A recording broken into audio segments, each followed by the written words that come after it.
Welcome to the WACO Experience, an American story, We the people. with your host, D. Scott Smith. In order to form a more perfect union. Interviews with leaders in business, government, and nonprofit organizations. Promote the general welfare. Jobs, products and services, and infrastructure for strong communities. Secure the blessings of liberty. The WACO Experience is an American story, a story of communities across America. It is your story. Two people changed Waco more than Baylor could, more than anybody could. Two people that I did their wedding reception. We're talking Chip and Joanna Gaines. In this episode of the WACO Experience, an American story, my guest is longtime WACO radio personality, Jim Alvarado. I'm your host, D. Scott Smith. You can learn more about this program and sponsors and find links to the podcast version of this program online at thewacoexperience.com. I'm grateful to our sponsors, White Bluffs Construction, custom building, home remodeling. I encourage you, call Seth at 254-227-2002 and schedule White Bluffs Construction to build your patio, deck, or pergola. Visit their website, whitebluffsconstruction.com. My wife and I had questions about healthcare insurance. Monica Shannon of Texas Healthcare for You listened to us, answered our questions, and helped my family to find the right coverage. Call Monica today at 254-339-3421. Visit the website, txhealthcareforyou.com. That's txhealthcare, the number 4 and the letter U.com. Biddy and Beau's Coffee offers hot and cold beverages, catering, and provides employment for people with disabilities. They offer a conference room you can reserve and use at no cost. Visit Biddy and Beau's Coffee today at 110 Franklin in Waco. ChordBuddy is the world's best way to learn guitar. 100% U.S. made. This learning system and Shark Tank winner will have you playing real music on a real guitar right away. Learn to play guitar today at ChordBuddy.com. The Cactus Rose Ranch. Young, old, or in between, learning how to work with a horse is confidence building. Cactus Rose Ranch offers individual lessons or monthly memberships. Contact them for riding lessons or ranch parties and their nonprofit program, Healing Heroes with Horses. Online at thecactusroseranch.com. Introduce it. Let's go. I'll follow your lead, man. All right, well, here we are. We are at Baylor University. We're in McLean Stadium in the Baylor Club overlooking the field. We're in the patio deck. Well, who was here with me on the WACO Experience, an American story? Well, we've got Jim Alvarado, 35 years in radio, and we're going to hear Quite a few some years. of that story. Quite a few years. Quite a few years, right? Yeah. Long time here in Waco. Long time. Almost too long, you know. I came up to Waco when I was probably about 18, 19 years old. No, maybe 17, 18 years old. I fell in love with a girl, and I was from a small town called Jewett, Texas. I was up here going to a teen club one time in Waco. Me and some friends come up here, and I fell in love with this girl at this teen club. She's a beautiful redhead. And so we talked and we exchanged numbers. And next thing I know, I'm moving out of my house and moving into her house with her mom. And she and I ended up getting married. It's crazy, but that's how I came to Waco. Oh my gosh. I love that. It starts with a love story. Yeah, and that was 40-something years ago. 45. I'm not going to tell you my age, but that was a long time ago. Hey, we can be proud of our age, right? Yeah. It took a lot to get to this It point. took a lot to get here, and I don't want to go back and do it again. You know, I'm glad to be here. Talk about that, right? I don't want to be 20 again. I don't want to be 18. I don't want to go through zits. No, well, it's not only that. It's just, I don't want to be poor again. I finally got out of the poor bracket, you know. Something to be said. I'm comfortable bracket now. Jim, tell us about what's going on in your world today. Man, you know, I am so excited to announce that I am out of broadcasting radio, but I'm not out of broadcasting. I'm just off of FM radio. I still like to play with radio things that nowadays it's more podcasting and more of internet radio. So I ended up designing 2 internet radio stations that I'm currently running at the time because I love Texas country music. It's a big thing here in the Waco area. Like Waco has Wade Bowen, who was born and raised in Waco. His father and grandfather started Bowen Electric years ago, and that company is still in existence. Now, I don't think they own it anymore. I think they finally sold it.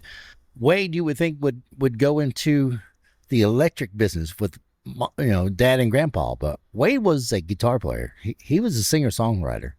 And once you become a singer-songwriter, it's hard to do anything else because all you do is sing and song. Write songs and sing. Well, I'll say in the heart of Texas, Central Texas here, right, there's plenty of venues to play. Well, back in the day, there was not. It was either dive bar or nothing, Okay. And we're talking, late 80s, early 90s when Wade Bowen was out here trying to do his thing. But Wade actually is one of the few that came out of Waco that actually very successful. I mean, he has honed in on his skill. When he first started with a band it was Wade Bowen and West 84. I guess he got that from West Highway 84. I was going to say it makes sense. I drive that road very regularly. I guess he was from Woodway or something. So, they had that band, which did very well, and a song or two that kind of put him on the map. But since then, he and that band are no longer together. I mean, he's had maybe one member, I think the bass player is still with him. Mm-hmm. Other than that, everybody else has changed, because the business changes. At first it's fun because you sit there and have a couple drinks or you're just doing it for friends and family. Now you're doing it to make a living. And so FM radio wouldn't play people like Wade Bowen. They wouldn't play people like Randy Rogers and the Randy Rogers Band. And then when I was on FM, which I started back in the 80s, I was on a country station called K95, which is KNFO. I did the overnights, midnight to 6. They call that the Overnight Express with Jim Alvarado. I remember Matthews, Wright, and King. I don't know if you remember that group or not. Out of Nashville, they had a couple hits, but they came out and I thought I was so famous because they made a jingle like you're in the middle of a 12 in a row with Jim Alvarado on the Overnight Express. Matthew, Wright, and King saying that, and I thought, wow, I've hit the big time now. Yeah. And overnights, I was 19 years old. I mean, I was on radio. And so that kind of started my career in radio. And the next thing I know, I'm 7 to midnights on that station. Okay. A little better time. Yeah, a little better time. And then what broke my heart is when the station sold. We thought we were doing well, but the station sold. And the new guys came in. It was KCKR, Kicker, 95.5. They wanted fresh everything. I was the last person to leave because 7 to midnight, right? And so they were cleaning out the offices while I was in there trying to do my last show because I knew I was fired. And they were so worried what I was going to do because I was a rebel on radio, All right. I don't like to be told you can't do that. I like to be told, hey, be creative. That is a Gen X trait. What? Can't do that? Being a rebel. No, I'm not a rebel. I'm a creator. I have an idea. Staying outside of the box. I have ideas that may not, go with what they want to go with, but they're good ideas, I think. Sure. So anyhow, long story short, the news station come in and I finally get out. It was pretty cool how I left, but then I got out of radio for a little while. Ended up falling in love with my true love of, I guess, 19 years old. She joined the military, the Army, and she ended up in California, Monterey, California. So while she was in basic training, we had to get married before she took off. She came off of basic training, we got married, and then we both were able to travel together. So that's why I got married at the age of 19. So I can move with her in the military. So I ended up in Carmel, California. That's where I learned how to mobile DJ and all that. Okay. So she was in the Army. She went to Fort Ord for basic training. The where you go through the... Right, the whole thing. Yeah. And it's actually where my father and my father-in-law went to basic training. They both went to Fort Ord. I was at the Presidio of Monterey, just right downtown in the, not part of Fort Ord, but run by the Army. Yeah. Monterey is a good place to live. Yeah. Carmel's beautiful. Oh, yeah. I wish we were there more than just 2 years, but that 2 years flew by pretty fast. The next thing you know, we're in San Angelo, and then we're in Washington, D.C. area. Yeah. And things were going south for us, and we ended up having a baby girl at that time. Well, that gave her the opportunity to get out of the military. Mm-hmm. She got an honorable discharge.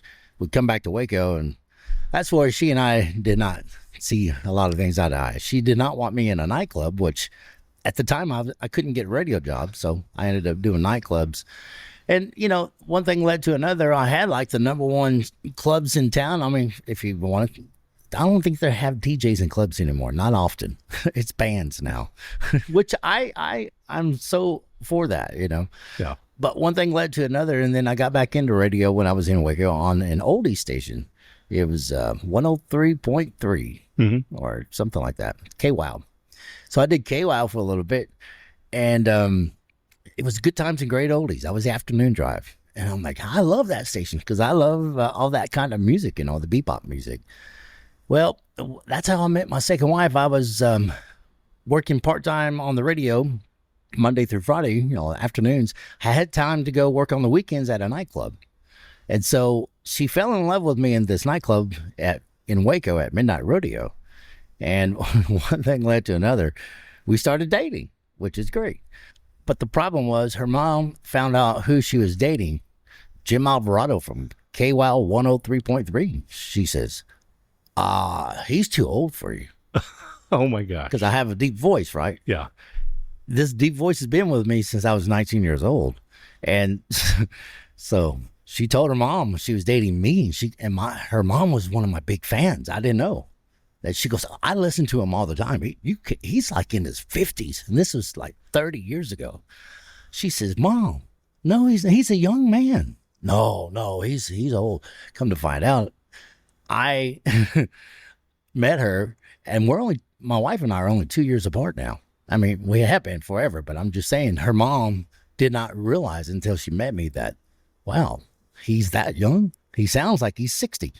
Well, this is an interesting point. Let me pursue this for a moment. Yeah. You've been in radio, a long time, 35 years on the radio here. Different than today's world, where a lot of the podcasts are video podcasts.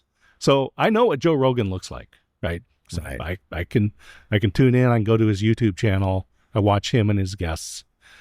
But radio, everyone has an image of that voice. Right.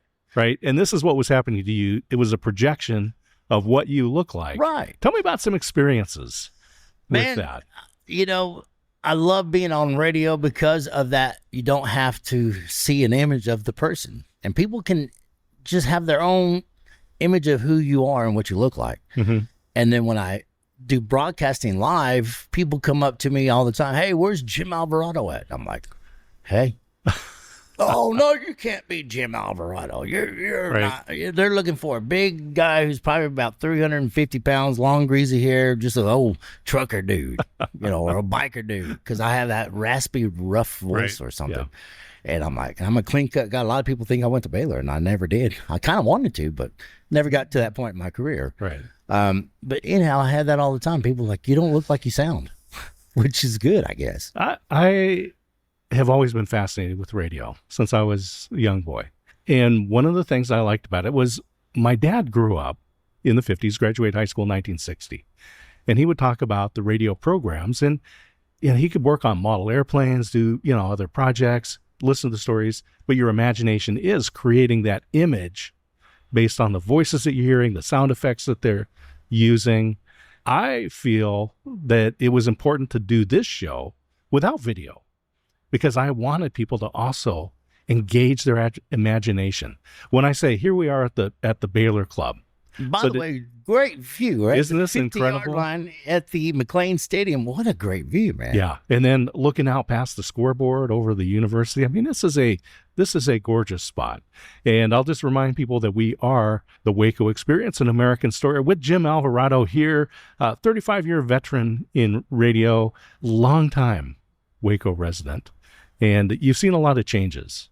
So let's talk about changes in the industry, changes in the community that you've seen. Well, the radio station community used to be publicly owned by independent owners, and then they got bought out when it was probably in the 2000s when iHeart came in and started buying all these stations out. So Kicker, the station that was 95.5, got bought out by iHeart Radio.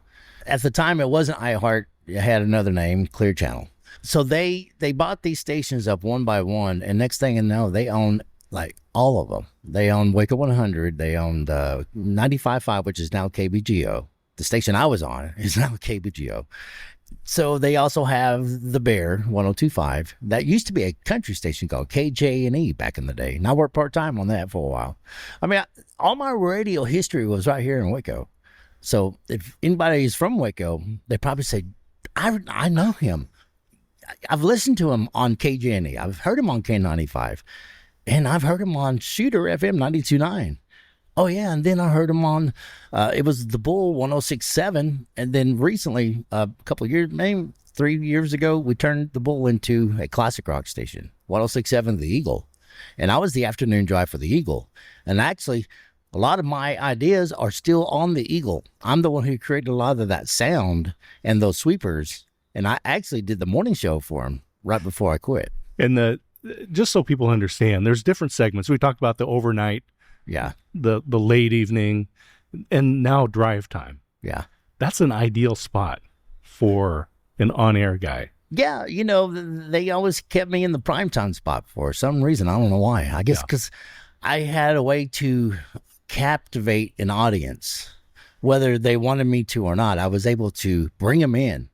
My stories, the way I play the music, the way I come on and off the air, people were just amazed. They just never knew what I was going to say or how I was going to say it. So they wanted to tune in to see what he's going to do today. And this is not the shock jock style thing. No, I'm not. Right? I'm not a Howard Stern. I'm Right. not a cusser. I don't want to do sexual orientation things. I mean, you can have fun on radio and not be embarrassing. You know, I have a brand that I like, my name. You know, I don't want to ruin the name. And I didn't want to ruin the station that I worked for. I wanted to be wholesome for Waco. Mm-hmm. And Waco, I mean, like you said, I've seen Waco from the very beginning days back on K95, that Waco was famous for one thing and one thing only. It wasn't for our football team here at Baylor, because, you know, Grant Taft did a wonderful job, but when Grant Taft retired, things just went downhill. And Waco became famous because of the compound with David Koresh. Right. Yeah. And that was a hard time for Waco for a long time. Mm-hmm. You know, Waco couldn't see growth because of that. Nobody wanted to come to Waco because nobody wanted to be associated with the Koresh thing, you know, the David thing, or the church that was involved with that. And they're afraid that there's cults all over the place now. Oh, we're not going to Waco. There's cults there. Until Baylor got the football going again. Mm-hmm. And that brought in some good people. You know, when they built this stadium, we all say this is the stadium RG3 built, you know, but I think the turning point for Waco was RG3 building this stadium, taking the Grant Taft Stadium out of commission over there off of Valley Mills Drive, moving it up, this new one over here, beautiful one, right here off of 35. It's also two people changed Waco more than Baylor could, more than anybody could, which blew my mind. Two people that I did their wedding reception. Really? Yes, we're talking Chip and Joanna Gaines. Right. Yes. You know the story behind that, right? Tell me. Let's hear it from the perspective, because you were there. If you were there, you were doing DJing. Yeah, music. I did a mobile DJ. I owned a company called Diamond Productions. We were the #1 mobile wedding DJ company in the Waco, Texas area. Right. We were the most sought out for. We did high school proms for Midway, you know. I mean, we're the most expensive, but you get what you pay for. That's what I always told them. You know, if you want a great show that you could brag about, or you want something that the DJ may not do anything that you're going to. One thing what you want to do as a DJ is have an event that people talk about the event other than the DJ. Mm-hmm. They want to remember the event with the bride and groom, or the high school prom with all their friends. They don't want to remember the DJ was horrible. Because once you have that, you won't ever forget it, you know? So my job is to not be known, like just to do a good job and let them go on. So when I did a wedding for Chip and Joanna Gaines, Chip was a wild one. He'd get out there and dance and have a good time. This is prior to the children, but once I didn't know that Chip was so much of an engineer like that, and I had no idea Joanna Gaines was a creative as the way she was. They didn't come across that way. So how Chip met her was her dad owned a tire shop in Waco called Firestone, and It was Jerry's Firestone. Chip went in there to get a pair of tires, saw Joanna as the cash register. Well, Chip even told me so. He goes, man, I bought tires and I went back in about 2 weeks later to have them rotated. He goes, and there she was again. I was flirting with her again. He goes, then I went in there 2 weeks later, bought another set of tires. He goes, I have 4 sets of tires when I didn't need tires because I was trying to find an excuse to keep talking to her. And then he finally asked her to go out on a date, and she, went out. And next thing you know, they're history. I read part of their story in his book, Capital Gains. It's a good story. It's a little bit of background. They are one heck of an entrepreneur, Yeah. They know how to do business. Yeah. That's for sure. Yeah, they just, I saw on Instagram, Joanna posted one of the daughters just graduated. Yeah. I can't believe it because, like I said, I did their wedding reception pre-children. Yeah. That was years ago. Yeah. And since then, those two people, along with the company they have built, right, changed Waco for the better. Yeah. We are now a tour attraction because of them. Yeah, a lot of people use the term the Magnolia effect. And I look at it as a positive, right? Yeah. Definitely. Their headquarters is right down on Austin or Franklin. It's on Franklin Avenue, I believe. Yeah, they used to have it. There. They used to have it off of Sanger Avenue over there in Waco. And that building was so small. It would not for long after they bought a new used warehouse that's kind of over off of 18th Street in Franklin area, and that's also their warehouse where they store a lot of her memorabilia that she decorates with. Now, a lot of the things she uses for decoration on the television show, that's not for those homeowners to keep unless they want to buy it, and you don't want to buy that because that's very expensive. I'm sure it is. Yeah, because I've heard sometimes they said the decor in one of those homes that they show on TV is probably just as much expensive as the home itself. So a lot of that decor that you see Joanna stage is just for staging. Unless the homeowner wants to buy it. They may probably at some point. Some do buy it. I was going to say, they might at some point get to where they have a charity auction. Yeah. She'll never sell it. Sell it. She's a hoarder. Joanne's a hoarder, but she's a good hoarder. She hoards great stuff that is value, and it's real. And she could take a piece of junk and make it really nice. Sure. I mean, she's That's that a creative. skill. Yeah. And so ever since they did the Fixer Upper, they have now since purchased a television frequency. They own their own network. Yeah, the Magnolia Network. Sure. Yes.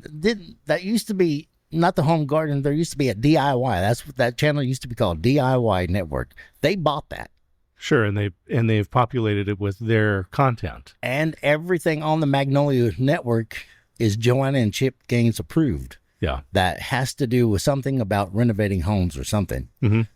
Flipping houses or something, as long as it's not exactly what they're doing. So you were talking about when you were a DJ and your persona, your desire was to be wholesome. I see that also in what Chip and Joanna are doing. Right. That they're looking at these traditional values of self-sustaining, take care of yourself, honor your family, and so forth. Right. What I like what they're doing, they're taking old parts of Waco that had a black eye because it was buildings that were falling apart. When you have buildings that fall apart, houses that fall apart, brings in riffraff, brings in people who are homeless, brings in people into that neighborhood that you don't want. But when they started freshening these homes up and making them beautiful again, I mean, there's some really nice houses back here in the early 1900s that were built in the colonial style, and they're bringing that style back, which is really good. And it's also helping the homeless because now there's funding for homelessness in Waco. And I'm telling you, about 20 years ago, Scott, this streets over here downtown Waco would be flooded with homeless people. And now I don't hardly see any homeless people. Right. There's shelters now that's been built for them. Yeah, I've interviewed a lot of the nonprofit leaders here that are providing services for the homeless, for veterans, for seniors, for people with disabilities. Really, the community is doing what it can. Right. And I encourage people, volunteer, support, be engaged in these opportunities that are making the community nice. And this is a good place to kind of start to wind down and talk about the future. And here on the Waco Experience, an American Story, today's guest, Jim Alvarado. You mentioned that you have a couple of internet radio stations. Mm-hmm. How do people find those?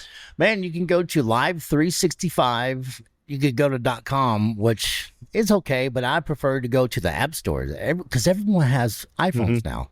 Yeah, either have an iPhone or an Android. Oh, that's right. So go and download the app. It's better than the website. The website's okay, but it's not as good as the app is. So go to your app store, download Live 365 radio app. There's 2 apps for Live 365. One's for radio and one's for broadcasters. So the broadcasters are for people like me who are the broadcasting person that wants to edit their radio stations. But for the listener, you just need the radio.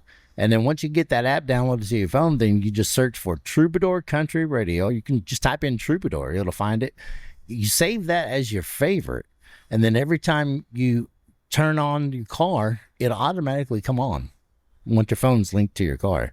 There's also a classic rock station because I was on both.